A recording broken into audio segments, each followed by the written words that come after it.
जी friend, अस्सलाम वालेकुम। Bird studio में एक बार फिर आपको वेलकम करते हैं एक और नई वीडियो के साथ। तो हर तरह की तरह इस बार भी आपके साथ एक और नया और इन्फॉर्मेटिव जो है वो टॉपिक लेके आए।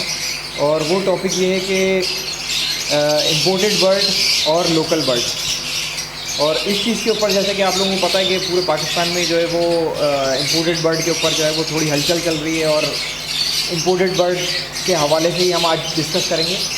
और इसके ऊपर ही आज हम लोग जो है वो काफ़ी सारे सवाल जो है वो आप लोगों के सामने लेके आएंगे और उनके जवाब भी आपको बताएंगे कि इम्पोर्टेड बर्ड में और लोकल बर्ड में क्या फ़र्क है, इम्पोर्टेड बर्ड क्यों नहीं लेना चाहिए और लोकल बर्ड क्यों लेना चाहिए। तो ये वजह जो है वो आपके सामने लेके इसके ऊपर आज हम डिस्कस करेंगे। तो चलिए मुबीन भाई के पास चलते हैं और मुबीन भाई से पूछते हैं कि मुबीन भाई का क्या एक्सपीरियंस रहा। तो जी मुबीन भाई, अस्सलाम वालेकुम। वालेकुम अस्सलाम। ताहिर भाई देखें, मैं आपको अपनी एक्सपीरियंस की बात बताऊं तो इस साल मेरा एक्सपीरियंस इम्पोर्टेड बर्ड के बारे में बहुत ही मेरे हिसाब से बुरा रहा।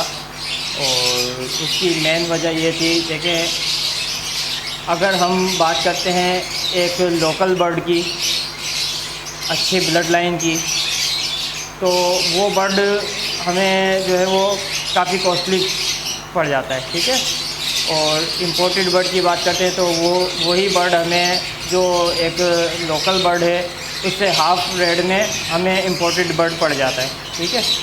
और उसकी मेन वजह ये थी कि जैसे कि आपको मालूम है इस टाइम पे पार्क ब्लू ऑफलाइन पेल फेलो वो लोकल ब्रीडर के पास जो है वो काफ़ी हाई रेट था और बहुत शॉर्ट थे, बहुत कम क्वांटिटी में थे, ठीक है ना। अब आपको पता है कि एक ब्रीडर के साथ साथ आपको पता है ये एक स्टेशन जो है वो बिज़नेस की तरफ भी आ गया है। तो मैंने भी यही सोचा कि पाब्लो ऑफलाइन पेलो जो है वो क्वांटिटी में ब्रीड करवाया जाए, ठीक है ना। तो दिल में एक लालच हुआ, मैंने इम्पोर्टेड बर्ड लेना शुरू कर दिए, जिसमें पाब्लो ऑफलाइन पेलो था और वायलेट ऑफलाइन पेलो था, ब्लू ऑफलाइन पेलो, पाब्लो ऑफलाइन पेलो। मैंने अच्छी क्वांटिटी में बाइंग किए थे इम्पोर्टेड बर्ड। तो जब आप ये देखें कि हम इम्पोर्टेड बर्ड पे आते हैं तो फिर उसकी वजह यही होती है कि हमें लोकल बर्ड तो एक बहुत ही महंगा पड़ रहा होता है।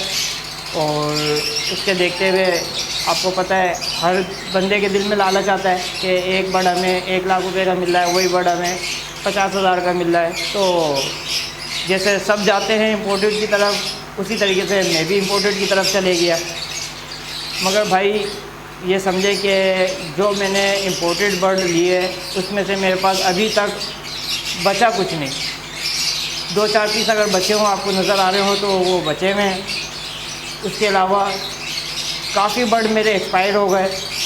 मैं इस वीडियो में नाम नहीं लूँगा, जिस बंदे से मैंने बर्ड मंगाए उनको मैंने बकाया बर्ड वापसी भी कर दिए और उन्होंने वापसी ले लिए। बकाया जो एक्सपायर हुए थे वो तो आपको पता है मेरा लॉस हो ही गया, एक्सपायर हो गए थे। बाकी जो बचे कुचे बर्ड थे मैंने इनको वापसी भिजवा के, मैंने कहा ये इन जो बचे हैं वो तो पैसे खड़े हों, ताकि आपको पता है कि चलो मैंने अपने आप से अगर लूँ तो मैंने फिर बर्दाश्त कर लिया। उसकी वजह ये था कि आपको मालूम है कि जैसे पिछले साल मैंने कुछ अच्छे ब्रीडर से लोकल बर्ड परचेज़ किए थे, जिसकी मेरे पास ब्रीड आई थी। इस सीज़न मैंने जो है वो अल्हम्दुलिल्लाह अच्छी जो है उसकी ब्रीड सेल आउट की थी। तो वो पैसे मैंने सारे इम्पोर्टेड बर्ड में डाल दिए थे। जब इम्पोर्टेड बर्ड में डाले तो आज ये समझे कि ताहिर भाई मैं नील बेटा नील खड़ा हूँ। जो पूरा सीज़न मैंने ब्रीड करवाई थी वो बिल्कुल एंड हो गया, ठीक है। और मज़ीद अभी मेरे पास ब्रीड करवाने के लिए जो मेरे पुराने ब्रीडर पेयर लगे हुए हैं, और कुछ मैंने अभी इस साल जैसे कुछ अच्छे बर्ड लिए हैं। हर दफ़ा मैंने इम्पोर्टेड बर्ड भी लिए हैं और लोकल बर्ड भी लिए हैं। अभी इस दफ़ा भी मैंने कुछ बर्ड लोकल लिए हैं, तो अल्हम्दुलिल्लाह उनसे आसरा है। बाकी मेरा तो जो है बिल्कुल बहुत गंदा एक्सपीरियंस रहा इम्पोर्टेड बर्ड के मामले में।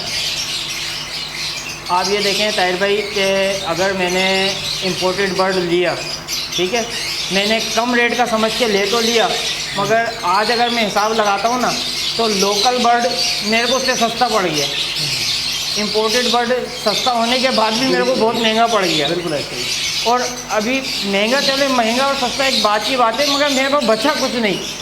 ये समझो महंगा पड़ने के बाद भी सब कुछ खाली हो गया।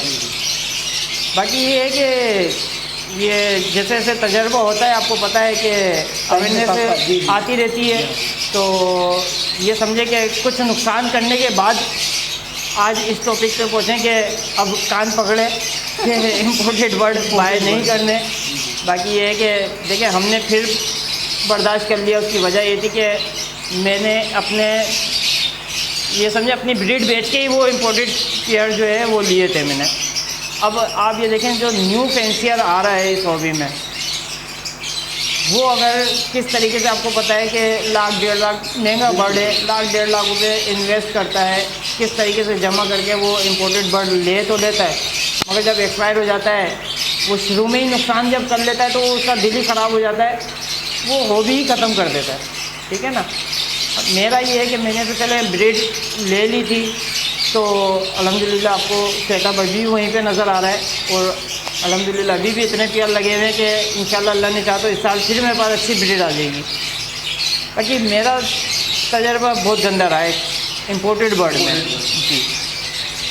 तो सुहेल भाई हम चलते हैं अब सुहेल भाई की तरफ।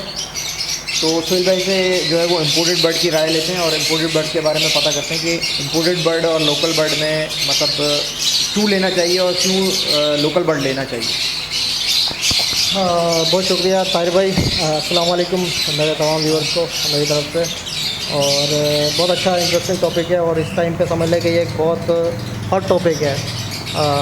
तकरीबन देखने में यही आता है कि सोशल मीडिया सारा इसी पे भरा हुआ है कि लोकल बर्ड, इम्पोर्टेड बर्ड, एक जंग सी छिड़ी हुई है, एक समझ लें कि वो क्या कहते हैं उसको, इम्पोर्टर्स और ब्रीडर्स के दरमियान। तो देखें, सबसे पहले तो मैं मुबीन भाई को अप्रिशिएट करूँगा कि ये बहुत बड़ी बात होती है कि एक ब्रीडर बैठ के एक चैनल के ऊपर ये कह दे कि भाई मैंने ये गलती की है और मैंने इम्पोर्टेड बर्ड बाय किए थे। ठीक है। आजकल ऐसा बहुत कम देखने में नज़र आता है कि हर बंदा जो भी लेता है, लेकिन वो शो ऑफ नहीं करता कि भाई मेरे पास क्या लगा हुआ है। वो अपना बर्ड जो है वो कोशिश यही करता है कि वो लोकल बर्ड उसको ज़ाहिर करके आने के लोगों के सामने लेके आए। तो इसके लिए मैं मुबीन भाई को भी अप्रिशिएट करूँगा, और बिल्कुल ये बात हकीकत है। मुबीन भाई ने जैसे कहा कि भाई इन्होंने बर्ड जो है वो बाय की है। देखिए, फिर वही बात मैं आपको कहूँ कि देखिए इम्पोर्टेड बर्ड भी क्या कहते हैं, दो किस्म के। एक तो ये होता है कि आप किसी यानी कि बाहर के किसी अच्छे ब्रीडर के टच में आके उससे एक चीज़ आप देखते हैं, उसके पेरेंट्स के बारे में पूछते हैं, उसकी रिंग नंबर देखते हैं, उसकी एज मालूम करते हैं, तमाम चीज़ें उससे सवाल करके उसके बाद जो उसकी क्वालिटी के ऊपर आप नज़र डालते हैं, और जब आपकी क्वालिटी और मेयार के ऊपर पूरा उतरता है, उसके बाद फिर आप उस ब्रीडर से उसकी जो है वो रकम मालूम करते हैं, प्राइस। वो अपने मन मुताबिक यानी कि जैसी उसकी चीज़ें उसके हिसाब से वो आपको पैसे बताता है, और आप वो पैसे पे करके फिर वो बर्ड वहाँ से आप अपने पास मंगवाते हैं अपनी एवरी के अंदर। तो एक तो वो चीज़ हो गई। दूसरी चीज़ ये होती है जिसको हम इम्पोर्टेड बर्ड कह रहे हैं, मैं कहूँगा उसको शिपमेंट का बर्ड। शिपमेंट के अंदर जो बर्ड भर के आया है एक साथ 500 बर्ड, 1000 बर्ड जो है हमारे यहाँ पे इम्पोर्टर जो इम्पोर्ट करवा रहे हैं, उसके अंदर आपको पता है कि ऐसा होता है कि जैसे कि अब ये समझ लें कि इसको मैं इससे मिसाल दूंगा कि हमारे एक लोकल जो दुकानदार होते हैं जिनको हम जाल वाला कहते हैं, अक्सर हमारे यहाँ तो जाल वाला कहा जाता है, बाकी ये नहीं पता मुझे। तो उसको ऑर्डर मिलता है, ठीक है ना, उस जाल वाले को ऑर्डर मिलता है कि भाई मैंने एक जो बंदा ऑर्डर दे के जाता है कि मुझे फ़र्ज़ करें फ़िशर के, भाई वो फ़िशर मुझे इतने भी फ़िशर के चाहिए, ठीक है। तो वो क्या करता है, जाल वाला वो फ़िशर जमा करने के अंदर जुड़ जाता है। वो उसको इस चीज़ से गर्व नहीं है कि ये फ़िशर कहाँ ब्रीड हुआ है, कैसे ब्रीड हुआ है, क्यों ब्रीड हुआ है, ठीक है ना। उसको सिर्फ फ़िशर चाहिए होता है। वो आपसे आएगा, आपसे 10 पीस आपके पास है, आपसे ले जाएगा, 2 मेरे पास से ले जाएगा, 5 मुबीन भाई के पास है वो भी ले जाएगा, फलां से भी ले लेगा, उससे भी ले लेगा। किसी भी तरीके से वो अपना ऑर्डर पूरा करने की कोशिश करेगा, ठीक है ना। और वो ऑर्डर पूरा करके वो उसको देगा, और उसके बाद जो है वो उसने जहाँ करने हैं वो करेगा। सेम इसी तरह ये पाकिस्तान के अंदर जो बर्ड शिपमेंट के ज़रिए आता है, बाहर से इम्पोर्टर जो लेके आता है, वो भी सेम उसका भी वही प्रोसीजर है। यहाँ का इम्पोर्टर जो है बाहर का जो है यानी कि किसी भी मुल्क का एक ख़ास तौर पे फिलिपाइन का या साउथ का जो होता है, उसको ये अपना ऑर्डर क्या कहते हैं वहाँ पर बुक करवाता है। उसको कहता है वो एक्सपोर्टर जो होता है वहाँ पर कि भाई मुझे फलाना बर्ड जो है इतनी क्वांटिटी में चाहिए। फर्स्ट करें कोई भी आप ऑफलाइन ले लें कि भाई मुझे 500 पीस ऑफलाइन के चाहिए, तो ओबियसली आप पाकिस्तान के अंदर इतने बड़े बड़े ब्रीडर हैं, आपके पास किसी ब्रीडर के पास 5 ऑफलाइन की पीस भी मांग लेंगे तो वो नहीं देगा, तो 500 तो बहुत दूर की बात होती है, ठीक है ना। तो उसने वहाँ पर भी बाहर भी यही सारा सिस्टम है, यही सब हिसाब किताब है। तो किसी एक ब्रीडर से तो उसको 500 पीस वो मिलने नहीं है, वो वही काम करेगा जो यहाँ पर एक जाल वाला करता है। वो इस ब्रीडर से 5 पीस लेगा, 10 उससे लेगा, 15 उससे लेगा, किसी भी तरीके से वो पूरा अपना यानी कि कितने ब्रीडर से सबके पास घूम घाम के वो 500 पीस जमा करेगा। कोई गर्ज नहीं है उसको क्वालिटी से, कोई गर्ज नहीं है उसको उसकी एज से, को उसके माँ बाप वो फलाना ढिमकाना मेल फीमेल किसी चीज़ का उससे कोई लेना देना नहीं है। उसमें सिर्फ ऑफलाइन जो है वो जमा करना है, ठीक है।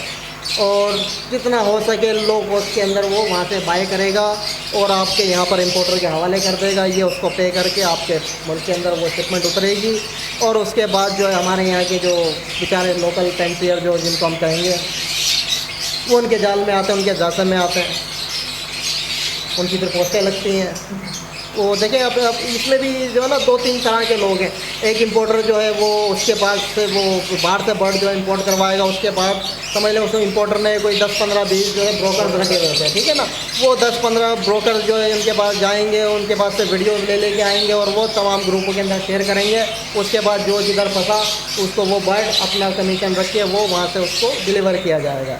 तो ये तरीक़ेकार होता है जो वहाँ से बर्ड जो है एक लोकल फैंसियर के पास पहुँचता है। इसके अंदर अब आप ये देखें कि अब क्या देखेंगे आप उस बर्ड के अंदर, ठीक है ना। अब आप एक फ़र्ज़ करें किसी भी पाकिस्तान के छोटे से ब्रीडर से भी एक फैंसियर जो है वो एक बर्ड बाय करता है, उसको वो मैसेज करेगा व्हाट्सअप के पर, उससे रब्ता करेगा या फ़ोन पर रब्ता करेगा, वो उसके पेरेंट्स पूछेगा, वो उसकी एज पूछेगा। अच्छा मज़े की बात हो रही है कि इंपोर्टर जो बाहर से बर्ड इंपोर्ट करवाएगा शिपमेंट का, उसका कोई भी बर्ड 6 मंथ से छोटा होता ही नहीं है, ठीक है ना। कोई भी बर्ड उससे आप पूछ लो भाई इसकी age 6 month, almost 6 month plus. और 6 मंथ से ना वो छोटा होता है ना उससे बड़ा होता है, ठीक है ना। वो ब्रीडर, हाँ, या वो क्या कहते हैं तो ब्रीडर तो आपको बताएगा नहीं, वो यही बताएगा ऑलमोस्ट 6 मंथ, यानी कि इसके हिसाब से कि भाई यहाँ कि आके आपका जहन बन जाए कि आपने ये बर्ड ले लिया, 4 महीने बाद वो आपके पास ब्रीड के लिए काबिल होगा, भले वो उतने का हो या उससे ज़्यादा हो या कम हो, किसको पता, क्योंकि उसने वो ब्रीड करवाया ही नहीं है तो उसकी एज का उसको क्या पता। उसको तो ये नहीं पता कि ये बर्ड किस ब्रीडर ने ब्रीड करवाया है, तो उसकी एज का आप कैसे बता सकते हो, ठीक है ना। तो सबसे पहले तो यहाँ पर भी एक न्यू फैंसियर के साथ चूना लगता है। तो फिर वो बर्ड जो है न्यू फैंसियर लेके आ जाता है, वो ये सोचता है कि यार मैंने कोई बहुत बड़ा तीर मार लिया है, मुझे फलाना ब्रीडर जो है वो एक समथिंग एक ब्लू ऑफलाइन ले लो, कि लाख रुपए क्या कहते हैं वो डिमांड कर रहा था, मैंने तो 60,000 में ले लिया, 1,20,000 में मेरा पेयर बन गया। अच्छा वो ले जाके लगा तो लेते हैं और उसके बाद ना उनको कुछ उसका आता होता है ना पता होता है, क्वालिटी के बाद भी नहीं पता, कुछ भी नहीं, वो उनको दे देते हैं। आप देख लो, देखो मैं आपको सिंपल सी बात कहूँगा, एक शिपमेंट का बर्ड उठाओ, आप उसको रखो, उसके साथ एक पाकिस्तान का किसी भी लोकल ब्रीडर का बर्ड लेके रख लो, आपको उसको देख के जो है ना, जो थोड़ा सा भी रीच और आदमी होगा ना, वो देख के आपको बता देगा कि ये बर्ड लोकल है, ये बर्ड इम्पोर्टेड है। आप दोनों के रिंग काट के आप छोड़ दो। अगर थोड़ा सा भी अक्लमंद आदमी होगा वो बता देगा। क्यों बता देगा, कैसे बता देगा, फ़र्क है इसीलिए वो बता देगा ना भाई। अगर उसमें फ़र्क नहीं होता, क्वालिटी में कोई फ़र्क नहीं होता, उसके हर चीज़ एक जैसी होती, तो आपको उसको पहचानना आपके लिए मुश्किल था। आज बर्ड देखने के बाद ही पता चल जाता कि भाई ये शिपमेंट का बर्ड है। क्यों पता चल जाता, क्योंकि वो उसकी क्वालिटी स्टैंडर्ड वहाँ पर नहीं उतरती। जो एक पाकिस्तान का जो ब्रीडर है वो जो उसकी बर्ड की क्वालिटी स्टैंडर्ड है उसके ऊपर मुकाबला कहीं भी नहीं है उसके पास, ठीक है। तो उसके बाद वो ले जाते हैं भाई सीज़न के लिए, वो 4 महीने 5 महीने बेचारा इंतज़ार करता है। लेकिन देखें बर्ड जब आप बाहर से इंपोर्ट होता है ना, कोई भी बर्ड देखिए, हर ब्रीडर जो है आपके ऊपर जोर देता है कि यार आप कोई भी बर्ड लेके आए किसी की एवरेज है तो उसको क्वारंटाइन करें, महीना कर लें, 15 दिन कर लें, 20 दिन कर लें। कोई भी बर्ड कोई भी वायरस कैरी कर रहा होगा, कोई बीमारी कैरी कर रहा होगा, उसके सिम्टम्स जो है वो आपको कम से कम 15 दिन के बाद उसको ज़ाहिर होंगे। आपको पता चलेगा कि हाँ यार ये बर्ड इस मसले में है। वहाँ से बर्ड आ रहा है, वहाँ का वेदर कुछ और, अचानक सुबह कुछ था, शाम में जब यहाँ पे पहुँचा दूसरे दिन तो कुछ और ही बर्ड जो है आपका स्ट्रेस में जाता है। बड़े मसले मसाइल उसके पास आते हैं। अब देखें इस सीज़न भी आप देखा जाए तो कोई हज़ारों के हिसाब से क्या कहते हैं बर्ड जो है पाकिस्तान के अंदर शिपमेंट के ज़रिए उतरा। अभी आप देख लें जितना बर्ड उतरा उससे आधा बर्ड भी आपको इस पाकिस्तान में ढूंढ के वापस निकालो, आपको नहीं मिलेगा आधा बर्ड भी। आधे से ज़्यादा बर्ड लोगों के पास जाके एक्सपायर हो गया। आए दिन हम सोशल मीडिया के ऊपर, फेसबुक के ऊपर, व्हाट्सअप के ऊपर बेचारे नए लोगों को देख रहे होते हैं कि यार ये एक्सपायर हो गया, वो एक्सपायर हो गया, इसको ये मसला है, उसको वो मसला है। तो ये सारे मसले मसाइल होता है। अच्छा देखें, एक और बेनिफिट आपको ये होता है कि आप किसी लोकल ब्रीडर से बर्ड बाय करते हैं, आपके बर्ड के साथ कोई मसला होता है, खुदा ना खासा, देखिए जान है, इसके साथ भी कुछ भी हो सकता है। आप ऐसा करते हैं कि एक बर्ड बाहर से लेके आते हैं अपनी एवरी के अंदर, आपके यहाँ के लोकल बर्ड्स के साथ भी वो जो उसके साथ प्रॉब्लम होती है वो उनमें भी आ जाती है, तो वो बर्ड भी आपका मसले में आ जाता है। तो आपको लोकल ब्रीडर से बर्ड ख़रीदने में सबसे बड़ा फ़ायदा ये कि आप उससे रब्ता करते हो कि भाईजान मेरे बर्ड के साथ ये प्रॉब्लम हो गई है, इसका सलूशन बताएँ। क्योंकि कोई भी ज़रूरी नहीं आपने बर्ड बाय के, इसके अलावा भी पाकिस्तान के अंदर हर जूनियर जो है अपने सीनियर से प्राइवेट के अंदर कुछ ना कुछ मशवरे, कोई ना कोई बात पूछता ही रहता है। लेकिन आप इम्पोर्टर से पूछ सकते हो, जिसको आप पे कर रहे हो उसको पूछो, उसको तो खुद नहीं कुछ पता, आपको क्या बताएगा। जिस गोरे ने उसको ब्रीड करवाया आप तो उसको जानते ही नहीं, उसको क्या पूछोगे। वो वहाँ क्या खिलाता था, आप इसको ला के यहाँ क्या दे रहे हो, आपको नहीं पता। उसके अंदर भी आपका बर्ड मसले मसाइल में जाता है, उसको डाइजेस्टिंग का प्रॉब्लम आ जाती है। क्योंकि देखें उसने कुछ खिलाया, आप ला के कुछ दोगे। एक चीज़, एक इंसान अगर ज़िंदगी भर वो दाल खाता हुआ है, उसको अचानक आप वही उसको सामने रख दोगे, वो खा लेगा तो वो बीमार ही होगा, उसने हॉस्पिटल ही जाना है, ठीक है ना। तो यही इन बर्ड के इनका भी जो है बहुत छोटा सा निज़ाम है, तो उसके साथ भी सारी प्रॉब्लम्स आती है। फिर आपको कोई ऐसा बंदा ढूंढ के नहीं मिलता है कि जो आपकी हेल्प कर सके, ठीक है। तो इन चीज़ों को मैं यही कहूँगा कि पैसे बचाने के चक्कर में अपने सारे पैसे डुबाने से बेहतर ये है कि आप अच्छा कोई ब्रीडर देखें, लोकल ब्रीडर देखें, लोकल ब्रीडर से लेके चीज़ लगाएंगे तो आप कल को ये भी कह सकेंगे यार कि भाई मेरे लोकल ब्रीडर के लिए बर्ड की ब्रीड है, ये इंपोर्टेड बर्ड की ब्रीड नहीं है। एक इंपोर्टेड बर्ड की ब्रीड जब आप देखने जाओगे और एक लोकल बर्ड की अच्छी क्वालिटी के बर्ड की जब आप ब्रीड बेचने जाते हो तो उस बेचते वक्त भी आपको जो है ना रेट्स के अंदर डिफरेंस मिलता है। तो ऐसा नहीं है कि आप महंगा ख़रीद के जो है वो आपको सस्ता ही बेचना पड़ेगा। आप उसका नाम इस्तेमाल करके आप बेचते हो कि भाई फलाना की लाइन है। आप बाहर का जो बर्ड है जो आप शिपमेंट से ले रहे हो, क्या बोल के बेचोगे कि भाई शिपमेंट के माल की ब्रीड है, छुपाना पड़ेगा आपको। किसी अच्छे ब्रीडर से आप बर्ड बाय करते हो, आप क्या बोलोगे यार फलाना की लाइन है, फलाना की लाइन का बर्ड है, तो आपका बर्ड भी बेचने में भी इजीली बर्ड बिकेगा और अच्छे आपको उसके पैसे भी आने के लोग पे करेंगे। तो मेरा यही मशवरा है, मैं तो अपने न्यू फेंसर को हमेशा ये कहता आया हूँ कि देखें बर्ड कीपिंग जब तक आप सीख ना लें तो ऐसी चीज़ें बाय नहीं करें कि जिससे आपके बाकी जो आपके पास है उससे भी आप हाथ धो बैठे और उसके बाद जो है आप ये शौक ही ख़त्म करके जो है ना फिर आप अपने को दूसरे काम धंधे में लग जाएं। अच्छा सुहेल भाई, मैं माशाल्लाह आपने काफ़ी अच्छी तरीके से इंपोर्टेड बर्ड में और लोकल बर्ड में जो है वो वजाहत से फ़र्क सामने लेके आ गए। मैं सिर्फ न्यू फेंसियर से एक बात ये कहना चाहूँगा कि ये इंपोर्टेड बर्ड का मसला जहाँ तक रहा, ये भी हम देखते रहे हैं कि इंशाल्लाह 2 से 3 साल तक की ये बात है, इंशाल्लाह ये इंपोर्टेड बर्ड का चक्कर ही ख़त्म हो जाएगा। उसकी वजह ये है कि आपको मालूम है कि जो हमारे अच्छे ब्रीडर हैं, बड़े ब्रीडर हैं, उन्होंने जो बर्ड लगाया है, आप उनको बोलते थे तो यार वो भी इंपोर्टेड बर्ड ब्रीड करवा रहे हैं, मगर आपको ये नहीं पता उन्होंने इंपोर्टेड बर्ड मंगवाया कौन सा है। इन्होंने वो इंपोर्टेड बर्ड मंगवाया है जो बाहर यूरोप में जो 100 प्राइज़ जीत के आया हुआ होता है, देखिए बर्ड यहाँ पे आके ब्रीड कर रहा है। बिल्कुल मुबिन भाई, ये देखें इस बात का आपने सवाल किया, इसका जवाब मैं पहले ही दे चुका हूँ कि अब आप कंपेयर करेंगे शिपमेंट के बर्ड को कि यार हर ब्रीडर जो है वो इंपोर्टेड बर्ड लगाता है, तो मैं ये पहले ही वजाहत इसकी दे चुका हूँ कि वो ब्रीडर जो है गोरे से या किसी भी बाहर के अच्छे ब्रीडर को पहले वो ब्रीडर चूज़ करता है। देखिए मैं आपको पाकिस्तान में भी हमेशा ये कहता हूँ कि आप पहले 5 ब्रीडर चूज़ करें, 5 में से फिर आप 2 को साइड में करते हैं, 3 में से फिर आप क्या कहते हैं चूज़ करें, 3 में से फिर 2 को साइड करके आप एक जो आपको सबसे बेहतर लगे आप उससे बर्ड बाय करें, ठीक है ना। तो इसी तरीके से वो ब्रीडर जो है बाहर ब्रीडर सेलेक्ट करता है और उसके बाद वो अपनी मनचाही चीज़ पे जो करता है, पैसे पे करता है क्वालिटी के ब्रीडर के हिसाब से, चीज़ जो है वो अपने मतलब की उसके पास से निकाल के लेके आता है, जिसको ब्रीड करवा के आप जो बोलते हो ना कि महंगा आपने दिया है, तो वो महंगा वहाँ से लेके आता है, उसके बाद वो आपको उसका बच्चा देता है। वो महंगा ख़रीदा हुआ होता है, इसलिए वो आपको महंगा देता है, क्योंकि उसकी परचेजिंग महंगी है। वो शिपमेंट का बर्ड नहीं है कि वो आप उससे कंपेयर कर दो उसको कि यार वो एक चीज़ उसने 1.5 लाख की परचेज की है, शिपमेंट में 50,000 रुपये की, तो जो शिपमेंट का बर्ड होगा वो उसको देते हुए नहीं दुखेगा आपको 50,000 का, 40,000 का, क्योंकि उसने लिया हुआ 40,000 रुपये का और 50,000 का है।